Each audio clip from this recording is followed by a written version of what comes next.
U.S. parties wrangle in Congress after Trump shuns stimulus bill. Democrats and Republicans have blocked each other's attempts to amend a vital $900 million stimulus package after President Donald Trump sent it back to Congress demanding changes. But Mr. Trump said one-off payments to Americans should increase from $600 to $2,000, and foreign aid should be cut. Without the bill in force, many Americans face an uncertain Christmas. Unemployment benefits are due to expire on Saturday if the bill is not enacted, and a moratorium on evictions may not be extended. Legislators could pass a stopgap bill by Monday to prevent a partial government shutdown looming a day later, but this would not include coronavirus aid and Mr. Trump would still have to sign it. Meeting on Thursday in response to Mr. Trump's intervention, Democrats in the House of Representatives blocked Republican attempts to cut foreign aid from the federal spending bill, while Republicans refused to allow the increase in coronavirus payments to $2,000. House Republican leader Kevin McCarthy said in a letter to colleagues, House Democrats appear to be suffering from selective hearing.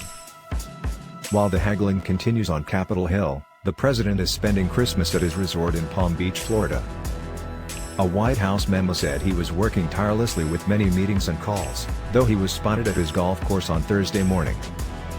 House Speaker Nancy Pelosi, a Democrat, said the lower chamber would meet again next Monday to vote on the stimulus payments for Americans. On the same day, the House is also expected to vote on an unrelated, $740 billion defense spending bill, which Mr. Trump vetoed on Wednesday instead of signing into law.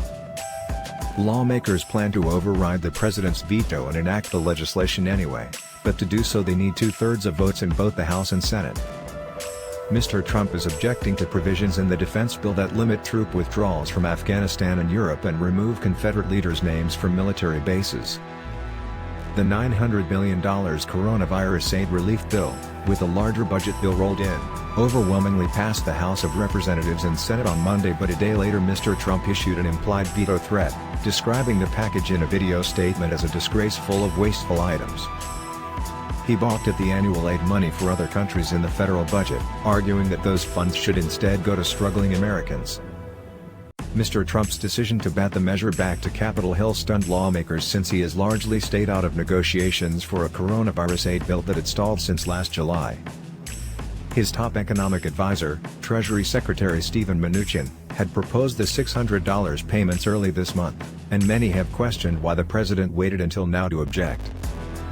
Mr. Trump's call for more generous one-off payments to Americans has found him in rare agreement with some liberal Democrats who are usually his sworn political foes.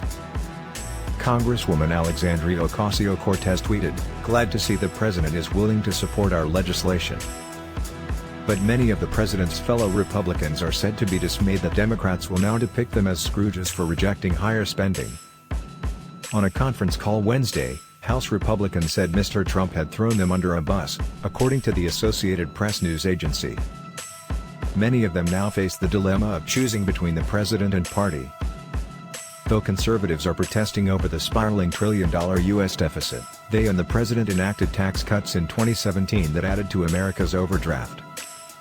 The congressional gridlock comes amid runoff votes in Georgia for 2 Senate seats that will determine the balance of power in Washington next year. Republican Senators David Perdue and Kelly Loeffler are fighting for their political lives in the 5th of January special election. If Democrats Jon Ossoff and Raphael Warnock can flip these 2 seats, their party will control all of Congress in the White House once President-elect Joe Biden takes office later next month.